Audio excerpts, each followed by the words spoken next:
What happens when an atheist professor decides to mock Jesus Christ in front of Barron Trump? Sounds like the setup to a joke, doesn't it? But this hypothetical scenario isn't just a punchline. It's a fascinating thought experiment that touches on faith, skepticism, and the art of a well-timed comeback. Imagine a bustling social gathering, perhaps a high-profile event where intellectuals, celebrities, and political figures mingle. The air is thick with conversation, and somewhere in the crowd, Professor Richard Hayes, a renowned atheist and philosophy professor, decides to take aim at one of history's most influential figures, Jesus Christ. The room tenses. Some chuckle nervously, others exchange glances, unsure how to respond. Enter Barron Trump, the youngest son of the former U.S. president, who, in this scenario, delivers a reply so unexpected and incisive that it leaves the professor momentarily speechless. How does this play out? What could Barron possibly say that would silence a seasoned skeptic like Professor Hayes? To understand the dynamics at play, we need to examine the intersection of faith, rhetoric, and the power of a well-crafted response. This scenario isn't just about religion or politics. It's about the human tendency to challenge beliefs and the equally human ability to defend them. Professor Hayes's mockery likely stems from a place of intellectual pride, a desire to question what many hold sacred. But Barron's response, as we'll see, isn't just a defense of faith. It's a masterclass in wit and wisdom.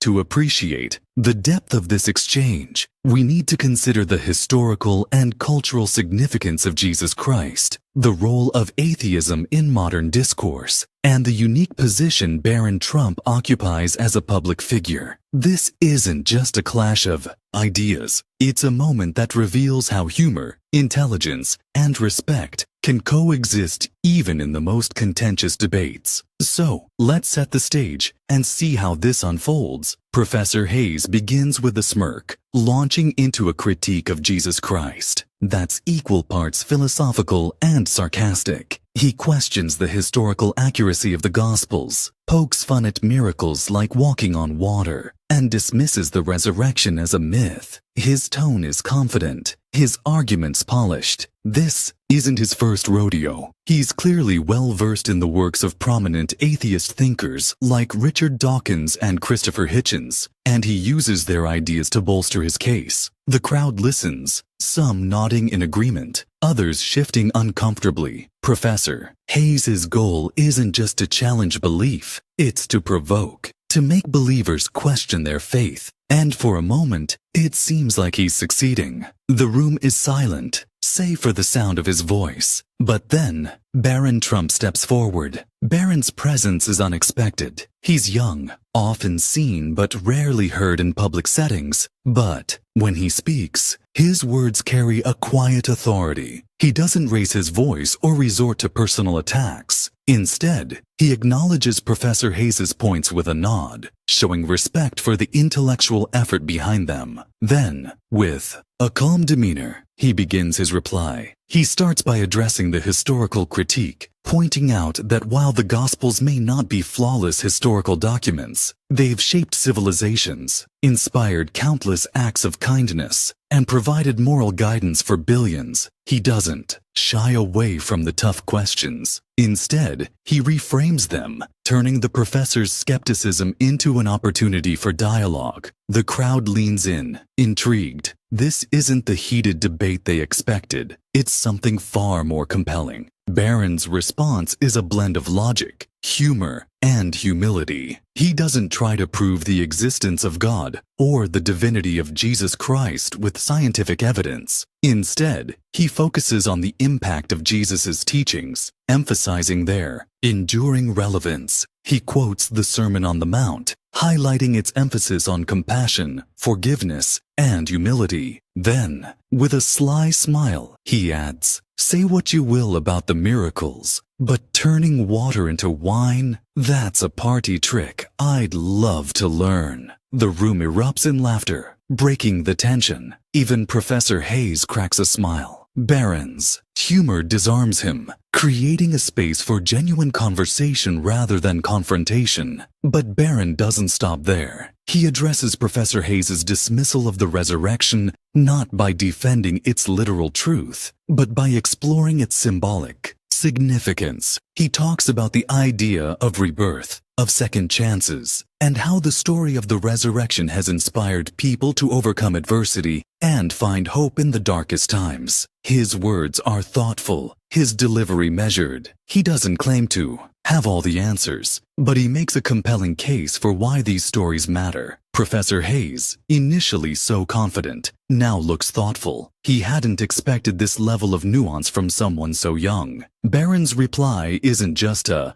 defense of faith. It's an invitation to see beyond the surface, to appreciate the deeper meaning behind the stories we tell. What makes Barron's response so effective is his ability to balance humor with respect. He doesn't mock Professor Hayes or belittle his arguments. Instead, he uses wit to lighten the mood and create a sense of camaraderie. This approach is key to diffusing tension in any debate. Humor, when used wisely, can bridge divides and foster understanding. Barron's quip about turning water into wine isn't just funny. It's a reminder that faith and laughter aren't mutually exclusive. By finding common ground in humor, he shifts the tone of the conversation from adversarial to collaborative. At the same time, Barron's respect for Professor Hayes's perspective is evident. He doesn't dismiss skepticism as inherently wrong. Instead, he acknowledges its value as a tool for critical thinking. This openness makes his defense of faith all the more compelling. It shows that faith and reason don't have to be at odds. They can coexist, each enriching the other. Professor Hayes, initially so focused on tearing down beliefs, begins to see the value in what Barron is saying. It's a moment of mutual respect, a rare occurrence in today's polarized world. And it's this respect, more than anything else, that leaves the professor speechless. This hypothetical exchange between Barron Trump and Professor Hayes isn't just an entertaining thought experiment. It's a reflection of larger societal dynamics. In an age where debates often devolve into shouting matches, Barron's approach offers a blueprint for productive dialogue. His ability to listen, to respond with humor and respect, and to find common ground is a skill we could all benefit from. It's a reminder that the goal of conversation shouldn't be to win, but to understand and connect.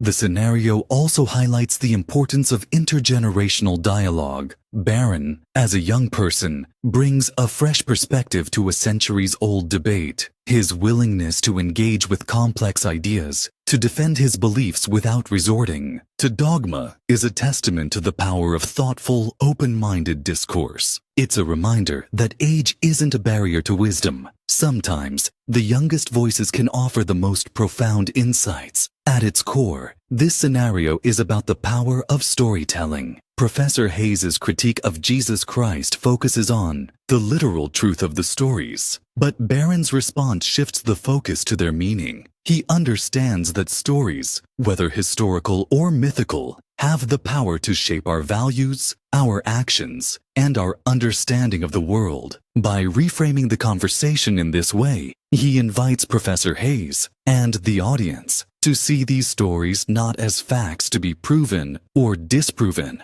but as narratives that inspire and guide us. This approach resonates because it taps into something universal, the human need for meaning. Whether we're religious or not, we all seek stories that help us make sense of our lives. Barron's defense of Jesus' teachings isn't just about religion. It's about the enduring power of stories to connect us, to challenge us, and to inspire us to be better. It's a message that transcends faith and skepticism, appealing to something deeper within us all. As the conversation winds down, Professor Hayes finds himself reflecting on Barron's words. He hadn't expected to be challenged in this way. Barron's combination of humor, respect, and intellectual depth has left an impression. The professor realizes that his initial mockery was perhaps too simplistic, too focused on tearing down rather than building up. He begins to see the value in engaging with beliefs, even if he doesn't share them. It's a moment of growth, a reminder that skepticism, when taken too far, can become its own form of dogma. This reflection is crucial because it shows the potential for dialogue to change minds, not through coercion or argument, but through understanding and connection. Professor Hayes's shift in perspective is subtle, but significant. He doesn't suddenly convert to Christianity, but he does gain a newfound respect for the role of faith in people's lives. It's a reminder that the goal of conversation shouldn't be to change someone's beliefs, but to broaden their understanding. In the end, this hypothetical exchange between Barron Trump and Professor Hayes is more than just a clever comeback. It's a lesson in the art of conversation. It shows us that the best responses aren't always the loudest or the most aggressive. Sometimes they're the ones that combine humor, respect, and intellectual depth. Barron's reply leaves the professor speechless, not because it's a knockout punch, but because it's a bridge. It creates a space for dialogue, for mutual respect, and for the possibility of growth. This scenario also reminds us of the importance of engaging with ideas, even or especially when they challenge our beliefs, whether we're defending faith or questioning it. The goal should be to understand, to connect, and to find common ground. In a world that often feels divided, this approach offers a path forward. It's a reminder that the most powerful tool we have isn't rhetoric or logic, but empathy. And sometimes, all it takes is a well-timed joke and a thoughtful response to turn a moment of conflict into an opportunity for connection. So, the next time you find yourself in a heated debate, remember Barron's approach. You might just leave your opponent speechless in the best possible way.